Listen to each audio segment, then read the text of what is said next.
In the middle of the Irish Sea is the remote and breathtaking Isle of Man.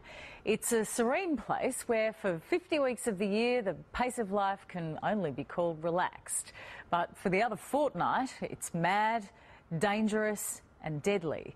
Motor racing legend Mark Skaife is about to take us full throttle to the most thrilling motorcycle race in the world to meet the men and women who risk everything in pursuit of two-wheeled glory.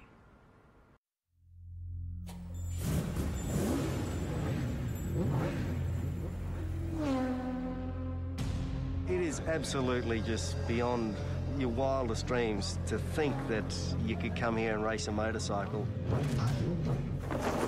The Isle of Man TT is like a religion. It's the oldest motorcycle race in the world. You can stand on the footpath and you could literally reach out and touch the riders going past at close to 200 miles an hour.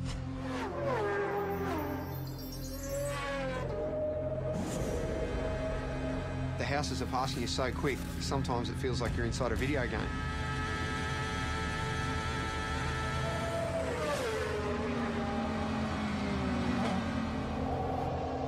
It's frightening. It's damn dangerous and it stresses me out.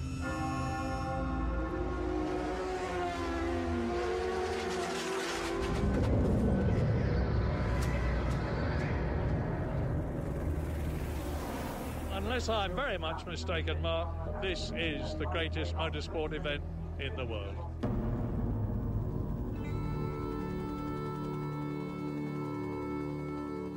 Between Ireland and Britain in the Irish Sea sits the Isle of Man. A sleepy tax haven for most of the year.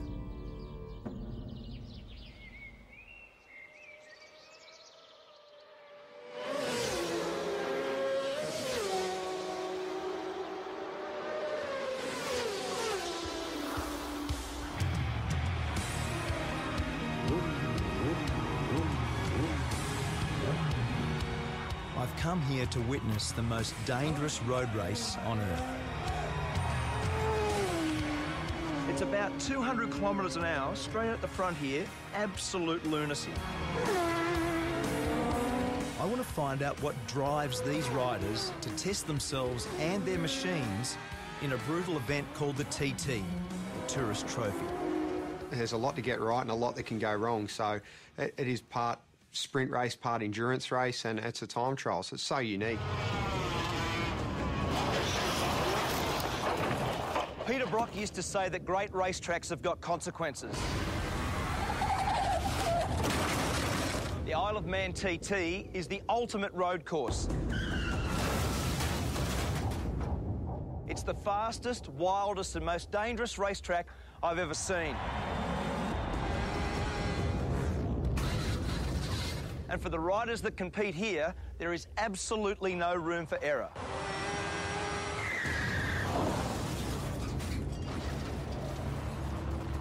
In its 104 years, 234 riders have died.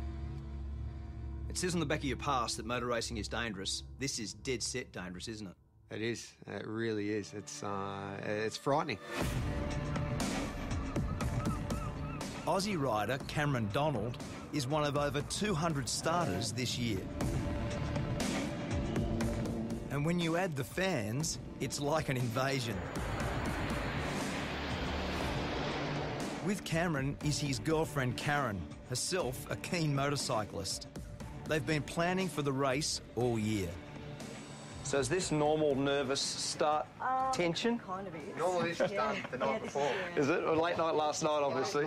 Usually we like to have this done the night before, everything, but by the time we finish, like 11 o'clock, it's just like, let's get out of here and worry about it tomorrow. So what's Karen's job in this world?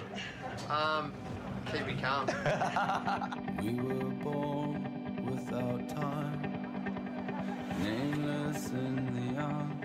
Cameron grew up in Warrandyte in Victoria. It was his dad, Ken, who introduced him to the thrill of the two-wheeler. Lots of bike photos, not many other ones. No, we had consumed a fair bit of time, didn't it? It did. It took up a lot of time. From a young age, Cameron began winning and winning. I remember Mum actually saying to me, you know, you can't, when you're going to buy or build a house, you can't live in a motorbike. I remember saying to her, yeah, Mum, you can't race a house. So I think then she just pretty much gave up. The TT is held over a fortnight. 1 week for practice, 1 week for racing, 7 races in all. And in between, the public can go flat out, no speed limit on the Island Road course. Everyone that races here knows the dangers and they accept them and they do their best to ride accordingly. But I think it's sad in this world that we're all so wrapped in cotton wool these days and there's so few opportunities to do anything dangerous. For Cameron, a plumber when he's not racing, there's no event bigger than this. Riders set off at 10-second intervals. It's all about the fastest lap of the island, and that's what makes it so pure and so dangerous. You sit on the start line, you're looking down that first hill and because it's not a mass start, you're sitting there getting waved off one at a time. The pressure on you, everyone's looking at you and it's a rush I've never had out of any other race.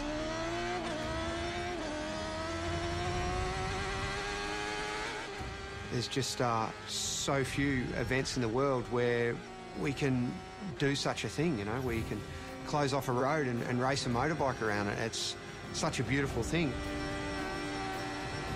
61 kilometres of public roads. Over 200 corners to be negotiated. Top speed, 330 kilometres an hour. This isn't a track. This is a country road. Like, let's not get this wrong. And it's fast. My friend and 5-times world champion Mick Doohan has come here for the first time. Sort of madness, you know. He's not racing, but on the parade lap, he got a taste of what it's like. First reaction. As soon as you saw the place, looked around, what was your first reaction? Yeah, I didn't need to come here to have that reaction. It's just, you know, as I say, it really, you know, it is absolutely just beyond your wildest dreams to think that you could come here and race a motorcycle. The race has always had its critics, but from the start, its danger was its attraction. Back then, racing was banned in England, and the island was the only place where there were no speed limits. The TT was born. The voice of motorsport, Murray Walker. You've got a great history here, haven't you? You've been how many years? First of all, let me say it's great to see a great Australian at a great race. Thanks. To answer your question, Mark, I first came here in 1925. I was born in 1923. My father won here. I don't know how many times I've been here. Many, many, many times. In his 88 years, Murray Walker has seen some very good riders. And impressing him this year is our Aussie rider, Cameron. He's got a good bike, he's got some good backing, and he's still got the most important race of the week to come. So maybe, hopefully, he'll get it done. Each time Cameron sets out is an exercise in courage.